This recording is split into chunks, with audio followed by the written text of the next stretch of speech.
ప్రభుత్వాన్ని ప్రశ్నించినామని, మంత్రి గారిని ప్రశ్నించినామని గడిచిన 3 రోజులుగా తెలుగుదేశం పార్టీ వాళ్ళు, స్థానిక తెలుగుదేశం పార్టీ వాళ్ళు, ఎమ్మెల్యేలు, మంత్రులు, ఎంపీలు, లోకల్గా ఉన్న రౌడీ సీటర్లు, చివరిగా నిన్న మొన్న టీజీ వెంకటేష్ గారు అందరూ కూడా రకరకాలుగా మాట్లాడినారు.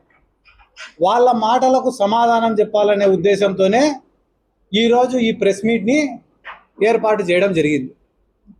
టీజీ భరత్ గారు సతీష్ కుటుంబాన్ని పిలిపించుకొని ఆ కుటుంబానికి న్యాయం చేసింటే ఈ కర్నూలు టౌన్లో ఆయన స్థాయి 100% పెరిగేది.